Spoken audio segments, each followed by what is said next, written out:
ओम शांति। आजिर साकार महावाक्य 18/11/2025। मधुर संतान माने तुमे माने ही सत्य अलौकिक जादूगर अट। तुमको मनुष्य देवता करिबार जादू देखाइबाको हेब। प्रश्न, भल पुरुषार्थी छात्र छात्रींकर लक्षण कौन होइथिब? उत्तर, सेमाने सम्मानर सहित पास हेबार अर्थात विजयमाଳରେ आसिबार लक्ष्य रखिथिबे। सेमानंक बुद्धिरे एकमात्र बाबांकर ही स्मृति रहिथिब। देह सहित देहर सबु संबंधरू बुद्धिजोग तुटाई जनक सहित ही प्रीति रखिबे। एही भଳି पुरुषार्थी ही माଳାर दाना हेबे। ओम शांति। धारणा पाई मुख्य सारांश 1 नंबर, एही आत्मिक निशारे रहिबाको हेब जे बाबा आमको दुई मुकुटधारी करुछन्ति। आमे हेउछु स्वदर्शन चक्रधारी ब्राह्मण। अतीत वर्तमान एवं भविष्यतर ज्ञान को बुद्धि रे रखी चालिबाको हेब। 2 नंबर, पास विथ ऑनर अर्थात सम्मानर सहित उत्तीर्ण हेबा पाई बाबांक सहित सच्चा सच्चा स्नेह रखिबाको हेब। बाबांको मने पकाइबार गुप्त मेहनत करिबाको हेब।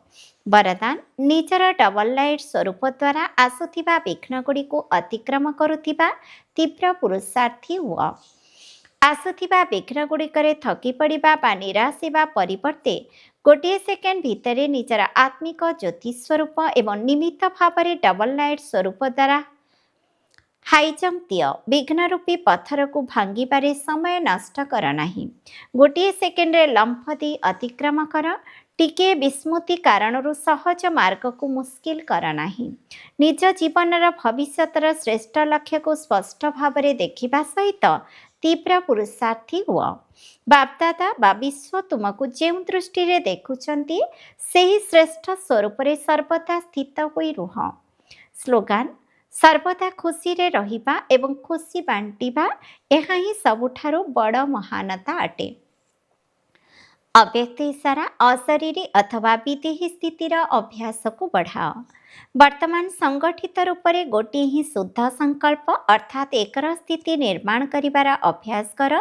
तेबे जाई सारा विश्व रे शक्ति सेनार नाम विख्यात हेब।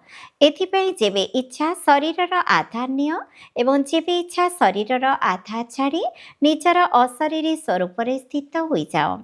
जेपरी शरीर को धारण करिछ सेपरी शरीर ठारू पृथक होई जाओ। एही अनुभव अंतिम परीक्षा रे प्रथम नंबर रे आसीबार आधार अटे। ओम शांति।